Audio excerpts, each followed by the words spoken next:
अमावस्या को किसी व्यक्ति के जीवन में खो गया, कर्जे में डूब गया, कर्जा बहुत हो गया, पैसा चले गया, गाड़ी चली गई, मकान चले गया, सब गिरवे रखा गया, सब कुछ समाप्त हो गया, उसको प्रत्येक अमावस्या को घी का दीप किसी भी पेड़ के नीचे, ये 5 वृक्ष बताए हैं पितृभाव के, उन 5 वृक्ष में से कहीं पर भी बड़, पीपल, आंवला, शमी, बेलपत्र आदि 5 वृक्ष में से किसी भी वृक्ष के नीचे प्रज्वलित करे और काम ना करे, उसका कर्जा चूकता ही है, चूकता। तो पहला चंदन बाबा के शिवलिंग पर, दूसरा गणेश जी पर चंदन की उंगली, तीसरा षडानंद कार्तिकेय पर चंदन की उंगली, चौथा अशोक सुंदरी पर चंदन की उंगली, 5वां जलाधारी पर चंदन की उंगली, छठा जो शिवलिंग का जल बह रहा है इसके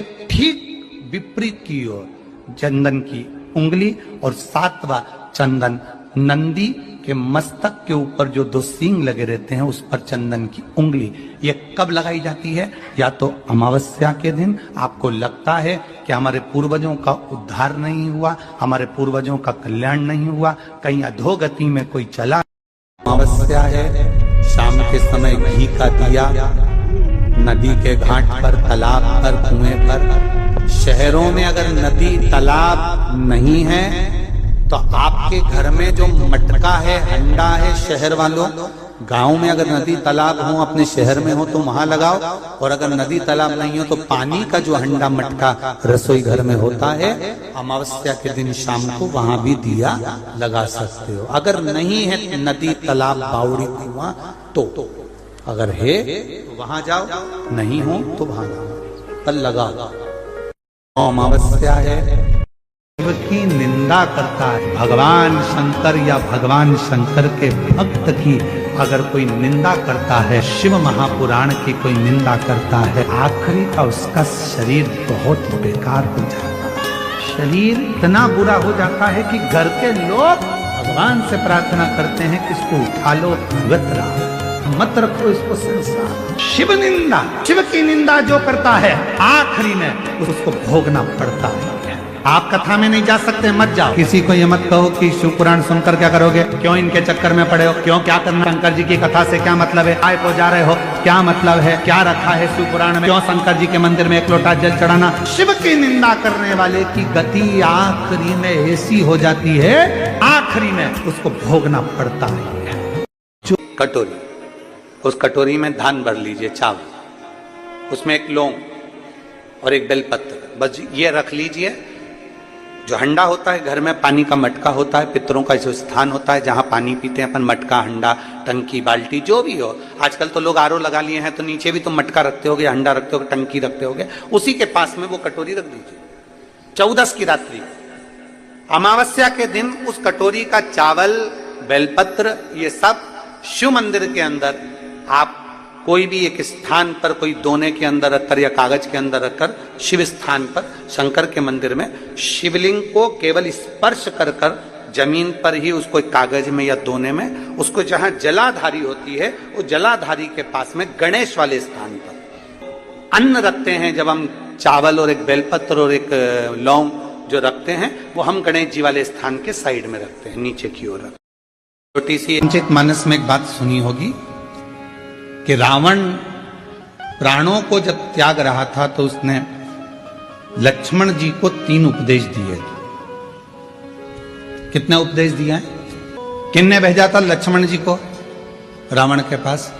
भगवान श्री राम। उसका सबसे पहला उपदेश कौन सा था? रावण ने मरने से पहले 3 बातें बोली लक्ष्मण जी के कानों में। और आप सबको मालूम है कि लक्ष्मण जी ज्ञान लेने के लिए जब गए थे तो रावण के सिर के पास जाकर खड़े हो गए थे, तो रावण ने मुंह फेर लिया था, ज्ञान नहीं दिया। लक्ष्मण जी वापिस आ गए थे राम जी के पास में कि ऐसा रावण है, लोग कहते तब विद्वान है, मैं उसके पास गया तो उसने मुंह फेर लिया। भगवान राम जी ने कहा ज्ञान लेते समय सिर पे जाके बैठते हैं कि चरणों में बैठते हैं? तो कहा गया था? तो के सिर के पास, चरणों में जाकर बैठ। रावण पड़ा है मृत्यु सैया पर, जमीन पर, लक्ष्मण जी उसके चरणों में जाकर बैठ गए तो रावण ने हाथ का इशारा कर कर बुलाया मेरे करीब। 3 उपदेश रावण ने मृत्यु की सैया पर मरने से पहले लक्ष्मण जी के कानों में दे दिया। पहला, अच्छे कार्य में 1 मिनट की देरी मत करो। लक्ष्मण, यदि कोई अच्छा कार्य हो रहा है और उसमें अगर आपको जाने का मौका मिल जाए तो 50 काम छोड़ दो, सबसे पहले अच्छे काम में पहुंचने का प्रयास करो।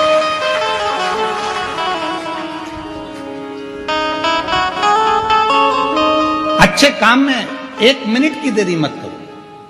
अच्छे कार्य में बिल्कुल देरी ना करिए। अच्छा कार्य करने का मौका मिला तुरंत जाइए, भगवत भजन करिए, स्मरण करिए। किसी का भोजन कराने का मौका मिल जाए, किसी को पानी पिलाने का मौका मिल जाए। शिव महापुराण की कथा तो कितनी बड़ी बात कहती है कि किसी को अगर गिलास भी पानी का दिया जाए तो ये वाला हाथ को भी छोड़ा ना जाए, इसको भी टच कर लो। हो सकता है कि हमारा जब शरीर, हो सकता है कि ये जो आधा शरीर है, आधा भाग है मनुष्य का शरीर, जो आधा भाग किसी काम को नहीं कर पाता तो मरने से पहले आधा तन काम करना बंद कर देता है। लोग उसको पैरालिसिस कह देते हैं। आधा शरीर काम नहीं करा।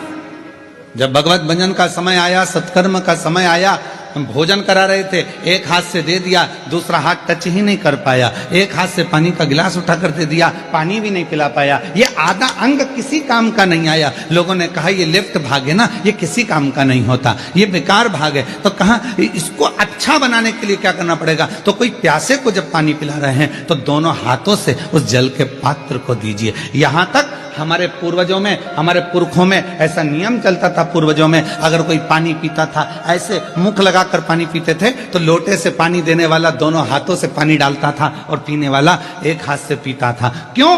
क्योंकि वो ग्रहण कर रहा है और वो देने वाला दोनों हाथों से दे रहा है। तो ये हाथ का प्रयोग पूर्ण होना चाहिए, जिससे मरने से पहले इस शरीर का आधा अंग रे ना जाए। इसको चालू रखने के लिए अभी से काम करना पड़ेगा। शिव जी के मंदिर में दोनों हाथों से जल चढ़ाइए, शंकर जी के मंदिर में दोनों हाथ से सफाई करिए, शिव जी के मंदिर में दोनों हाथ से झाड़ू पोछा करिए, शिव जी के मंदिर में दोनों हाथ से दीप को लगाइए। शिव जी के मंदिर, कई माताओं की आदत रहती है एक हाथ में घंटी पकड़ ली, एक हाथ में पकड़ लिया दिया, एक से घंटी बज रही है, दूसरे से दिया बज रहा है। पर हमारे यहां पर यहां तक कहा गया कि प्रथम आरती प्रारंभ होने से पहले मंदिर के घंटी को नाद करिए और नाद करने के बाद थोड़ी देर दोनों हाथों से दीप जलाकर उसको घुमाइए। अर्थात भगवान के सामने ये दोनों हाथों का सदुपयोग करिए, प्रयोग करिए। उसके बाद फिर भले एक हाथ में दिया ले लो, एक हाथ में घंटी ले लो, चल जाएगा, पर ये दोनों हाथों का सदुपयोग होना चाहिए, दोनों हाथों का। और कोई पिछले जन्म के अच्छे कर्म मुझे बाबा तेरा साथ मिला, कोई पिछले जन्म के अच्छे कर्म मुझे बाबा तेरा साथ मिला। पूर्व का कोई कर्म तो अच्छा कर्म, यहां तक हमारे शास्त्र कहते हैं, कितना सुंदर कहा, एक चावल के दाने को भी अगर शिव जी पर चढ़ाया जाता है तो डब्बे में से, कई माताओं की आदत रहती है डब्बा खुला हुआ है, डब्बा रखा हुआ है, उसमें से एक चावल का दाना उठाया, शिव जी को चढ़ा दिया। शिव महापुराण की कथा कहती है डब्बी में से अगर शिव जी को चावल का दाना चढ़ा रहे हो, पहले डब्बी में से उठाकर अपनी हथेली पर रखो, फिर उस चावल के दाने को भगवान को समर्पित करते चलो, समर्पित करते चलो, फिर करो। ये शरीर आधा ना रह जाए, आधा ना रह जाए। अब जो हाथ देखकर भी क्या करोगे, दिखा के भी क्या करोगे? ईमानदारी से बोलो, जो किस्मत में है वो तो भोगना पड़ेगा। क्या होगा उससे ज्यादा? लिखा उसे कोई काट नहीं सकता। अब मंदोदरी के पास खबर पहुंच गई कि लंका में कोई एक ज्योतिषाचार्य आया है, बड़ी सुंदर हस्तरेखा देखता है। मंदोदरी आ गया, उधर रावण युद्ध के मैदान में युद्ध कर रहा है, इधर मंदोदरी हाथ दिखा रही है। बताइए मेरा भाग्य क्या कहता है? लंकाधिपति रावण की धर्म पत्नी मंदोदरी कहती है मेरा भाग्य क्या कहता है ये बता दीजिए। श्री हनुमान जी महाराज जो ज्योतिष का रूप रख कर आए, उन्होंने कहा मंदोदरी तो लंका के राजा रावण की धर्म पत्नी है, बड़ी विद्वान है तू, तेरे ही बल पे लंका का राजा रावण जी रहा है, अगर तू नहीं होती तो ये कब का मर गया होता। मंदोदरी बोली बिल्कुल सत्य बोले हो महाराज, बिल्कुल सत्य, वो तो मैं हूं इसलिए जिंदा है, बस तू ही जिंदा रखी है, और तेरे पास में रावण की वो चीज रखी है जिसके कारण रावण नहीं मर रहा। मंदोदरी बोली महाराज जी बिल्कुल सत्य कहा, राम जी में वो प्रबलता नहीं हो सकती जो रावण को मार दे। वो तो मेरे पति लंकाधिपति रावण ने तप करा था, ब्रह्मा जी से वर मांगा था, वर दिया ब्रह्मा जी ने। रावण बोला मैं मरूं नहीं, ऐसे वर दीजिए। ब्रह्मा जी ने कहा ये नहीं हो सकता, तो मेरी नाभि में अमृत दे दीजिए। कहा दिया, सब ने सुन लिया, सब तप कर करके चले गए। रावण थोड़ी देर रुक गया और ब्रह्मा जी से बोला एक वर और दे दीजिए। क्या? मुझे एक ऐसा बाण दीजिए जब मेरी नाभि में वो बाण लगे तब जाकर मैं मरूं, ऐसा बाण मुझे दीजिए। ब्रह्मा जी ने कहा तथास्तु ये ले। ब्रह्मा जी ने वो बाण रावण को दिया, रावण ने वो बाण मंदोदरी को दिया। मंदोदरी ने अपने सोने वाले कमरे में उस बाण को दीवार में चुनवा दिया। मंदोदरी कहती है रावण को मैं बचा कर रखी हूं। हनुमान जी ने सुना, असली रूप में आए, लंका में पहुंचकर दीवार को तोड़ा, बाण को निकाला, राम जी को दिया, कहा ये मेरा भगत है, इसको मोक्ष देने का काम भी मेरा है, ये बाण भी मेरा है, मारिए। अब जाएगा, अब जाएगा। तब जाकर वो मेरे नारायण के हाथ से लंकाधिपति रावण मरा। तब उसको शिव ना चाहे तो कुछ नहीं हो सकता। ऊंचाई की बिल्डिंग लोगों को नजर आती है, 4 मंजिल की बिल्डिंग लोगों को नजर आती है, पर 4 मंजिल के नीचे जो सरिया गया है, 4 मंजिल के नीचे जो खुदाई करी गई है, 4 मंजिल के नीचे जो खोदा गया है, वो नहीं दिखता है। होता है एक कथा आती है बड़ी सुंदर। एक भिखारी सोच लिया मुझे सम्राट बनना है। एक भिखारी ने सोचा मुझे राजा बनना, और चाहे कुछ भी हो जाए मैं राजा बन के रहूंगा, मैं सम्राट बन के रहूंगा। अब भिखारी ने सोचा मुझे सम्राट बनना है, तो किसी ने भिखारी से पूछा कि तुम सम्राट कैसे बनोगे? तो भिखारी ने कहा भीख मांग के। अरे भिखारी, भीख मांगकर कोई सम्राट बनता है क्या? पर मुझे बनना है। भिखारी ने चौराहे के पास में अपनी चादर बिछाई फटी हुई और बैठ गया भीख मांगने के लिए। भीख मांगता रहा, मांगता रहा, मांगता रहा, मांगता रहा। 10 साल, 15 साल, 20 साल, 25 साल, 30 साल, 40 साल भीख मांगता रहा, मांगता रहा, मांगता रहा, मांगता रहा। और एक दिन भीख मांगते मांगते मांगते मांगते मांगते मांगते उसकी अंतिम क्षण आ गया और भिखारी सीता राम हो गया। उसका सम्राट बनने की आशा, उसका राजा बनने की आशा उसके साथ ही मर गई, उसी के साथ समाप्त हो गई। भिखारी मर गया, भिखारी समाप्त हो गया। अब गांव के लोगों ने देखा, नगर के लोगों ने देखा कि भिखारी मर गया। भिखारी का कपड़ा फेंक दिया, भिखारी की चादर फेंक दी, भिखारी का सामान फेंक दिया। अब जिस जगह पर भिखारी सोता था, जिस जगह पर भिखारी पड़ा रहता था चौराहे पर, वो भिखारी ने उस जगह को इतना गंदा करके रखा था, इतना गंदा करके रखा था कि उसमें बदबू आ रही थी।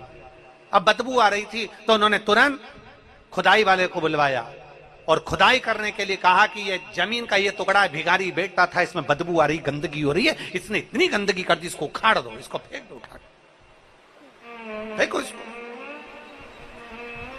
बुलाया, जेसीबी मशीन वाले को बुलाया होगा, खड्डा खोदने वाले को बुलाया होगा, और बुलाया गया। और बुलाने के बाद में जैसे ही खड्डा, भिखारी जहां बैठता था, सोता था, उस जगह पर जैसे ही खड्डा खोदा, खोदते से ही भिखारी के नीचे से सोना, पैसा, धन, दौलत ढेर सारी निकली, ढेर सारी। अब इतना सारा धन निकला तो नगर के लोगों ने सोचा कैसा भिखारी है, कैसा भिखारी है। थोड़ा सा अगर नीचे खोद लेता और इतनी सारी दौलत उसे प्राप्त हो जाती तो वैसे ही सम्राट हो जाता। जिंदगी भर भीख मांगते मांगते मर गया, पर खुदाई नहीं करा, खोदा नहीं, और सम्राट बनने का आशा लेकर मर गया। थोड़ा सा खोदता तो उसमें से धन मिल जाता, धन मिल जाता तो सम्राट बन जाता। अर्थात शिव महापुराण की कथा कहती है हम भी ऐसे ही हैं, हम और आप सब एक जैसे हैं। दुनिया से कहते हैं ऐसा कर दीजिए भैया, ऐसा कर दीजिए भैया, हम दुनिया से भीख मांगते हैं, पर शिव महापुराण की कथा कहती है कभी अपने अंदर हम खोदते नहीं हैं। अगर शंकर के शिवलिंग के प्रति हमारे भीतर हम खोदते जाएं कि शिवलिंग की पूजन से क्या मिल सकता है, शिव महापुराण सुनने से क्या प्राप्त हो सकता है, शिव महापुराण की कथा को पढ़ते जाएं, खोदते जाएं और भगवान शंकर की भक्ति में हम इतने डूबते चले जाएं, नीचे उतरते चले जाएं, एक अंदर की ओर जाते चले जाएं, तो एक ना एक दिन तुम सम्राट बनकर ही रहोगे, राजा बनकर ही रहोगे। अंदर नहीं खोद रहे, हम केवल बाहर से सब कुछ कर रहे हैं। हमारा ये काम बिगड़ गया, हमारा ये काम अच्छा हो गया, हमें ये मिल जाता, हमें वो मिल जाता। हम केवल एक आस लेकर जी रहे, पर हम भीतर नहीं झांक रहे, भीतर नहीं जा रहे।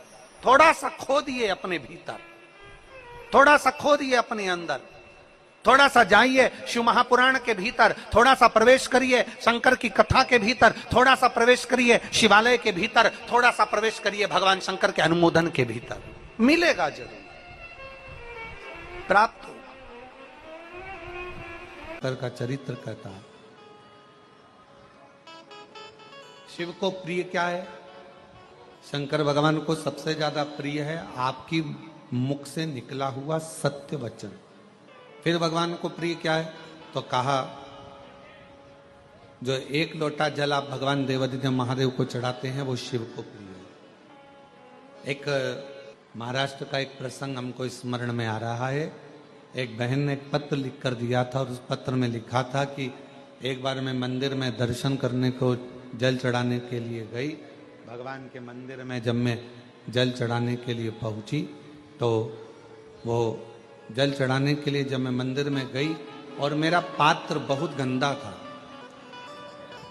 हालांकि गुरुजी तांबे के पात्र को मैं घिस के साफ कर कर जो रोज मांजती हूं वैसा साफ कर कर लेकर गई, पर वहां का जो सेवादार था उसने मेरा पानी का लोटा लेकर फेंक दिया, कहा ये गंदा है, और उसने मेरा पानी का लोटा लिया। तांबे का लोटा था गुरुजी, मैं रोज मांजती साफ करती, जब मैं घर के बर्तन मांजती हूं तो क्या लोटा नहीं मांजूंगा? क्या भगवान का पात्र मैं साफ नहीं करूंगा? पर उसने मेरा पानी का लोटा फेंक दिया, गंदा है। गुरुदेव मन को बड़ा दुखा, मन को बड़ा दुखा। फिर मैंने दूसरे मंदिर में जाना प्रारंभ करा। वो महाराष्ट्र का पत्र था और अगर जो सुन रही होगी उसको स्मरण में होगा। फिर मैंने दूसरे मंदिर में जाना प्रारंभ, पर गुरुजी कुछ समय के बाद जिसने मेरा पात्र फेंका था वो बड़ा कष्टप्रद हो गया, बहुत उसको रोग ने घेर लिया। उसको शरीर में ऐसा रोग हो गया कि उसका हाथ उठ नहीं पा रहा था, पांव से वो चल नहीं पा रहा। गुरुदेव कारण क्या हुआ? कारण क्या था? उस समय पर हम उस प्रश्न का उत्तर ना दे पाए, पर उस बहन से हमारा निवेदन है, उसका कारण केवल एक है, शिव जी आपका पात्र कभी नहीं देखते, शंकर भगवान तो तुम्हारा मन देखते हैं।